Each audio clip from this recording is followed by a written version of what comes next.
দেখুন, পশ্চিমবঙ্গের মুখ্যমন্ত্রী সারা রাজ্যের মানুষকে এমন একটা জায়গায় দাঁড় করিয়েছে যেখানে প্রত্যেকটা মানুষকে চিন্তা করতে হবে তার বাড়িতে কোনো কেউ অসুস্থ হলে ডাক্তারের কাছে নিয়ে যাওয়ার আগে যে সেই ডাক্তারটা 2011 সালের পরে এমবিবিএস এ ভর্তি হয়নি তো, বা সেই ডাক্তারটা 2011 সালের পরে এমডি করবার জন্য ভর্তি হয়নি তো, বা সেই ডাক্তারের সাথে দূর দূরান্তে তৃণমূল কংগ্রেসের কোনো যোগাযোগ আছে কিনা, বা তার বাবা এমএলএ কিনা, বা তার বাবা এমপি কিনা তৃণমূল কংগ্রেসের, এই জিনিসগুলো কিন্তু ভালো করে দেখে শুনে তবে মানুষ তার বাড়ির রুগীকে নিয়ে ডাক্তারের কাছে যাবে। এই যে সিস্টেম মমতা বন্দ্যোপাধ্যায় তৈরি করেছে, এই সিস্টেমটাকে ভাঙার জন্যই কিন্তু আজকে ডাক্তারদের আন্দোলন। তাই সাধারণ মানুষরা ডাক্তারদের পাশে রয়েছে, সাধারণ মানুষরা এটা বুঝেছে বলেই ডাক্তারদের আন্দোলনকে তারা সমর্থন করেছে। দেখুন, এক তিলোত্তমার মৃত্যু যেন মৌচাকে ঢিল মেরে দিয়েছে। তারপরেই চারিদিক থেকে বনবন বনবন করে মৌচাক থেকে মৌমাছি বার হতে শুরু করেছে। এই 2011 সালের পরে তৃণমূল কংগ্রেসের বিভিন্ন নেতা মন্ত্রীদের ছেলে মেয়েরা ডাক্তার হয়েছে। সবার আগে সেইগুলোর তদন্ত করে দেখা উচিত যে তারা ডাক্তারি প্রবেশিকার পরীক্ষায় ঠিকঠাক র্যাঙ্ক পেয়েছিল কিনা, যাতে তারা সরকারি মেডিকেল কলেজে পড়তে পারে, নাকি কোনো মন্ত্রীর কোঠায় তাদের ছেলে মেয়েদের ভর্তি হয়েছে। এই জিনিসগুলো ভালো করে বিচার বিবেচনা করে এবং তদন্ত করে দেখা উচিত বলে মনে হয়। দেখুন, কেন আমি এই কথাগুলো আপনাদেরকে বলছি, একজন কীর্তিমানের কথা আপনাদের বলবো, বাকিগুলো আপনারা নিজেরাই রিলেট করে নিতে পারবেন। চারিদিকে শুনছেন না, উত্তরবঙ্গ লবির একটা বিরাট দাপট আছে মেডিকেলে। এই মেডিকেল সিস্টেমে উত্তরবঙ্গ লবির একটা বিরাট দাপট আছে। এটা কিন্তু আরজি করের ঘটনা হওয়ার পর থেকেই আপনারা শুনে আসছেন। তার দাপটটা কিরকম একবার শুনুন। যে একটি ছেলে, সে ক্লাস না করে প্র্যাকটিক্যালে ফেল করে তারপরে দাঁড়িয়ে রাজ্য এমবিবিএস এ প্রথম হয়ে যাচ্ছে। অবাস্তব লাগছে শুনতে, না? এটাই বাস্তব। এই যে ছেলেটিকে আপনারা দেখছেন, এই ছেলেটির নাম হলো সত্রিক রায়। এই ছেলেটি হলো উত্তরবঙ্গ মেডিকেল কলেজের ছাত্র ছিল। এর বাবা হচ্ছে সুশান্ত রায়। যে সুশান্ত রায় সামান্য একজন চোখের ডাক্তার হলেও উত্তরবঙ্গ লবিতে বিরাট প্রভাবশালী জায়গায় রয়েছে, কারণ রাজ্য মেডিকেল কাউন্সিলের সহ সভাপতি ইনি।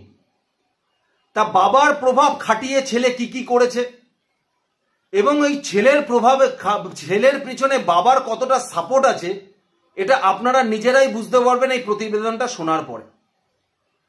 দেখুন, যেখানে এমডি পড়তে আসলে 80% ক্লাসে অ্যাটেন্ডেন্স না দিলে আপনি পরীক্ষায় বসতেই পারবেন না, সেখানে দাঁড়িয়ে এই ছেলেটি ওই উত্তরবঙ্গ মেডিকেল কলেজে দুটো বেতন তুলতো চাকরি করে, মেডিকেল কলেজের ক্লাসে 80% অ্যাটেন্ডেন্স কি অ্যাটেন্ডেন্স দিতই না, তারপরে দাঁড়িয়েও পরীক্ষায় বসতো। শুধু বসতোই না, এই ছেলেটি এমবিবিএস এ প্র্যাকটিক্যালে ফেল করেছে, ঠিকঠাক ক্লাসে আসেনি, তারপরে দাঁড়িয়েও রাজ্য এমবিবিএস এ প্রথম হয়েছে। শুধু প্রথমই হয়নি, তার সঙ্গে সঙ্গে গোল্ড মেডেলিস্ট হয়নি, এনাকে গোল্ড মেডেলও দেওয়া হয়েছে। তাহলে বুঝতে পারছেন তার বাবার প্রভাব কি আছে। যেখানে দাঁড়িয়ে সাধারণ ঘরের ছেলে মেয়েরা তাদেরকে ইচ্ছাকৃত পাশ করার পরেও ফেল করিয়ে দেওয়া হচ্ছে, সাপ্লি পাইয়ে দেওয়া হচ্ছে, তাদের কাছ থেকে 10 লাখ 12 লাখ 15 লাখ করে নিয়ে তারপরে তাদেরকে এমডিতে সার্টিফিকেট ইস্যু করা হচ্ছে। আর সেখানে দাঁড়িয়ে তৃণমূল কংগ্রেসের প্রভাবশালী লোকের ছেলে হওয়ার সুবাদে ক্লাস না করে প্র্যাকটিক্যালে ফেল করার পরেও এমবিবিএস এ প্রথম হয়ে গেছেন, তার সঙ্গে সঙ্গে গোল্ড মেডেলিস্ট হয়ে গেছেন। ভাবতে পেরেছেন পশ্চিমবঙ্গের অবস্থা? শুধু তাই নয়, আর একটা বিষয় জানলেও আপনারা চমকে যাবেন। ছেলেটি কম নাম্বার পায় আর রিভিউ জন্য অ্যাপ্লিকেশন করে। আপনারা খুব ভালো করে জানেন যে কখনো যদি কোনো পরীক্ষায় আপনি কম নাম্বার পান, সেটাকে আপনি রিভিউ করতে পারেন। তা রিভিউ করবার জন্য আপনাকে অ্যাপ্লিকেশন দিতে হয়। সেই অ্যাপ্লিকেশন ওয়াইজ যে টিচার বা যে শিক্ষক, যে অধ্যাপক অধ্যাপিকা আপনার খাতাটা দেখেছেন, তার কাছে ইনফর্ম করা হয় যে অমুক ছাত্র রিভিউ করেছে এই সাবজেক্টটার জন্য, এই খাতাটা, সেই খাতাটা আপনার কাছে আছে, সেই খাতাটা আবার পুনরায় চেক করে কত পেয়েছে সেটাকে জানানো হোক। কিন্তু খুব অদ্ভুত কাণ্ড দেখুন, এই ছেলেটি যখন রিভিউ করবার জন্য পাঠায়, সেই সময় দাঁড়িয়ে যে প্রফেসরের কাছে বা যে অধ্যাপকের কাছে পরীক্ষার খাতা জমা ছিল, সেই অধ্যাপক কিছু জানতেই পারে না। সেই অধ্যাপকের আলমারিতে খাতা ইনট্যাক্ট সেরকমই থাকে, কিন্তু ইউনিভার্সিটি থেকে তার নাম্বার বাড়িয়ে চলে আসে, সে পাশ করে যায়। কি বুঝলেন? ডাক্তারি পরীক্ষায় প্রত্যেকটা কথা আপনারা একবার না 10 বার করে ভাবুন। ডাক্তারি পরীক্ষা এমনি তেমনি পরীক্ষা না, চাকরির পরীক্ষা না, আপনি ক্লাস 10 12 পরীক্ষা নয়, একটা ডাক্তারি পরীক্ষায়, যে পরীক্ষায় পাশ করার পরে আপনি জীবন মৃত্যু নিয়ে খেলবেন।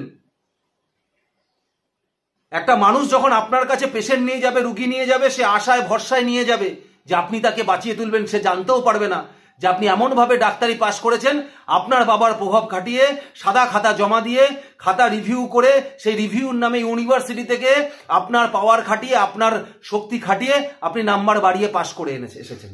সে জানতেও পারবে না। বিশ্বাস নিয়ে খেলছে, তাদের আশা ভরসা নিয়ে খেলছে এই সরকার। তারপরে দাঁড়িয়ে সেই খাতা রয়েছে সেই রিভিউর যে মাস্টার দেখেছিল, যে টিচার, যে প্রফেসর দেখেছিল, তার আলমারিতে, কিন্তু ইউনিভার্সিটি থেকে নাম্বার বাড়িয়ে চলে আসছে। কি অদ্ভুত ভাবুন। এবং দিনের পর দিন সেই মেডিকেল কলেজে যখন পরীক্ষা হচ্ছে, সেখানকার অধ্যাপিকারা যখন সেই খাতা দেখছে 50টা ছেলে পরীক্ষা দিলে 30টা ছেলের খাতা একই রকম, দাড়ি, কমা, ফুলস্টপ পুরো এক, যেন মনে হচ্ছে পুরো বই লিখে গেছে। কি মনে হয় আপনার? সেইখানে যখন বসে পরীক্ষা দিচ্ছে, বাকি 50 জনের মধ্যে 20 জনের খাতার তফাৎ আছে, কিন্তু 30 জনের খাতা এক রয়েছে। তার মানে কি? তার মানে আপনাদের ধরতে হবে সেই 30 জনই বই খুলে লেখার সুবিধা পেয়েছে, বা সেই 30 জনই সাদা খাতা জমা দিয়েছে এবং সেই খাতা নিয়ে পরবর্তীকালে সেই খাতায় লিখে আবার সেই খাতাকে প্রফেসরদের কাছে সাবমিট করে দেওয়া হয়েছে। কেন হবে না? হতেই পারে। প্রভাবশালী বলে কথা। আর এই সত্যিকের বাবা সুশান্ত রায় প্রভাবশালী যে কিনা বিভিন্ন তথ্যে তা উঠে আসছে। সিএমওএইচ সুপারকে শোকজ করেছিল এই সত্যিকের বিরুদ্ধে ব্যবস্থা নেওয়ার বলে, যে সুপারকে বলেছিল আপনি এর বিরুদ্ধে ব্যবস্থা নিন। সুপার ব্যবস্থা নিতে পারেনি, তাই সুপারকে শোকজ করেছিল সিএমওএইচ। সিএমওএইচ সুপারকে শোকজ করেছিল বলে এই সামান্য চোখের ডাক্তার, রাজ্য মেডিকেল কাউন্সিলের সহসভাপতি সুশান্ত রায়, এই সুশান্ত রায় ওই সিএমওএইচ কে ট্রান্সফার করে দিয়েছিল। আচ্ছা, সিএমওএইচ এর ট্রান্সফার একটা সুশান্ত রায় স্বাস্থ্য ভবন ছাড়া তো করতে পারেনি। স্বাস্থ্য ভবনের সচিবের অর্ডার ছাড়া তো হয়নি। জানে না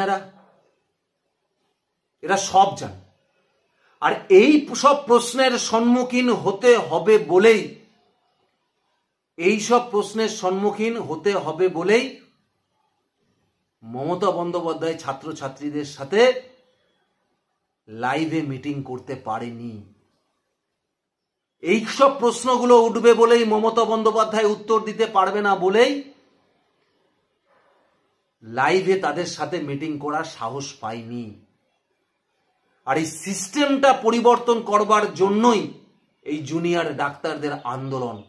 তাই যেভাবে মানুষ তাদের সমর্থন জানিয়েছেন, সেইভাবেই মানুষ তাদের সমর্থন জানান। শুধুমাত্র স্বাস্থ্য সচিব, শুধুমাত্র কলকাতার পুলিশ কমিশনারের সাসপেন্ড বা পদত্যাগ করলেই এই সমস্যার সমাধান মিটবে না। গ্রাসরুট বা যেই রুট থেকে শুরু হয়েছে, এদেরকে যারা যারা বসিয়েছে এই দুর্নীতিগুলো করবার জন্য, তাদেরকে উপড়ে ফেলবার জন্য এই স্বাস্থ্যমন্ত্রীকে তাড়াতে হবে, এই সরকারটার বিসর্জন দিতে হবে।